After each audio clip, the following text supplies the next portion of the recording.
This here is issue number 3 of the Mighty Morphin Power Rangers Teenage Mutant Ninja Turtles 2 comic by Boom Studios and IDW. At the command center, Shredder is fighting against Bebop and Scorpina. The reason he's now fighting against the bad guys is because he says the Earth is no longer Krang's for the taking. It belongs to the Shredder. So, he's still a bad guy. Alpha transfers Zordon from his tube to the evac unit. Shredder tells Alpha to get Zordon out of the command center, whilst Jason and Tommy should fight with him against Scorpina and Bebop. Stockman essentially messes with the wiring inside of the command center. Upon completing his job, Raphael turns up to confront Casey. However, rather than fight, Casey tells Raphael that he's already lost. After that, both the Turtles and the Rangers power down. They lose their Ranger suits because something happened to the power node thanks to Stockman. Without the command center and their connection to the Morphin grid compromised, there's not much the Rangers can do. So the Rangers and the Turtles make a run for it. Even without the command center, Alpha is still able to teleport the Rangers and the Turtles away to safety. Rita and Krang enter the command center. Like the existence of Morphers and Rangers in Dimension X, Krang says that there was a command center in his dimension, but it was destroyed by the time they took it. This is his first time seeing a working command center. Casey asks Krang why he even wants the Earth, because both Rita and Krang have unstoppable armies and can take over other planets or dimensions. Yet both keep trying to take over Earth. The reason they're putting so much effort into conquering Earth is simply out of pride by this point. Back to the Rangers and the Turtles. The Morphin grid is too powerful, so the command center requires a stabilizer to regulate the energy flow to the Morphers. Stockman sabotaged the power node that controls that. However, the Rangers are unable to build another one. Shredder says he came up with this plan because building a new power mode requires materials located only in the furthest reaches of space. When Leonardo asks what Shredder's game is working with them, Shredder says it's simply about revenge. He's been replaced. After the events in the first series, Krang felt that Shredder was no longer worthy to command the forces of Dimension X. That's now Rita's job. Shredder is not fighting for the good guys, but he is in a momentary alliance with them to defeat Rita. After 3 days without the Rangers or the Turtles, Angel Grove is in lockdown. April, along with Bulk and Skull, are gathering intelligence. April was able to find some of the Rangers' families. They're fine, but scared. Anyway, something's happening at the command center which involves the Ranger Zords. But that's not the worst part. More and more rock soldiers are coming through the portal every day in preparation of launching a full-scale invasion. Now powerless, Billy and Donatello suggest something radical. They've been experimenting with mutagen and the power coins. There's an 86% chance that it won't last forever.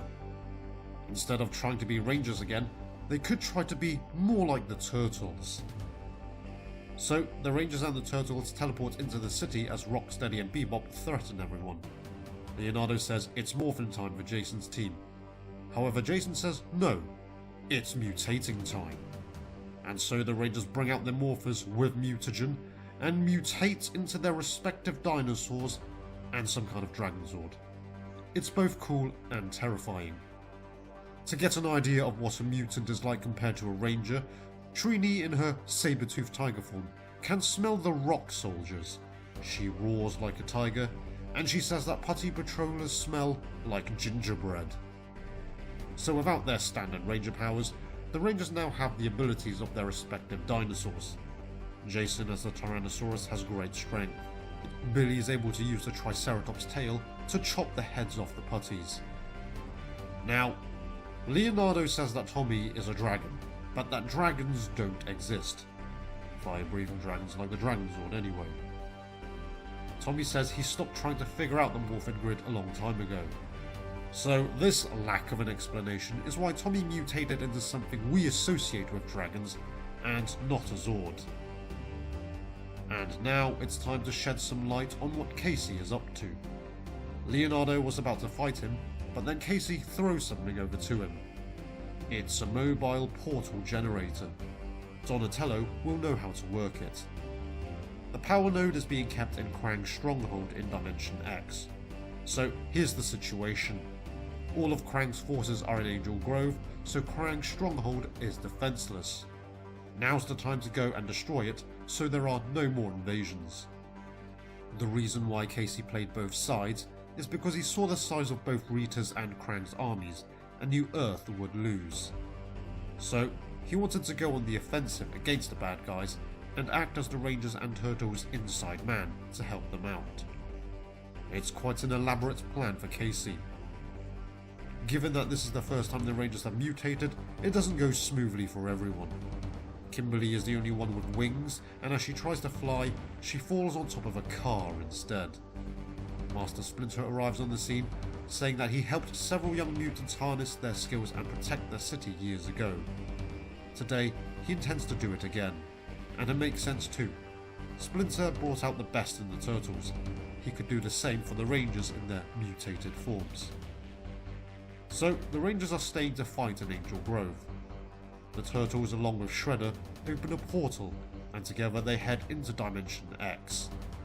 This issue ends with Shredder laughing, thinking that they might not ever return from Dimension X. So, the big talking points in this issue are the Rangers mutating, and we finally know what Casey's up to, unless he's playing the Rangers and Turtles again, which is really unlikely at this point.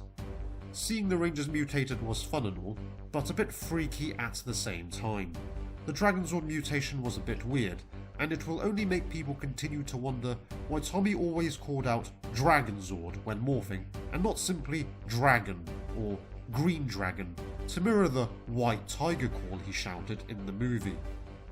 Personally, I think it would have been amazing if the Turtles could have morphed like they did in the Japanese series Mutanto Tatolozu Chojin Densetsuhen, which roughly translates as Mutant Turtles Legend of the Super Mutants. So it would have been their own power, and not just another Mighty Morphin based set of powers.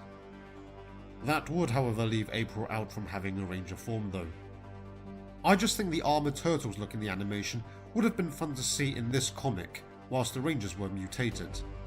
I mean, the animation is like Power Rangers. Each of the Turtles power up, gain their armour, and strike a pose. But anyway, that's more like a fan fiction kind of idea. The things I'm looking forward to seeing next are how Splinter can bring out the best in the Rangers' mutated forms, and how the Turtles and Shredder are able to take on Krang and Rita on their own.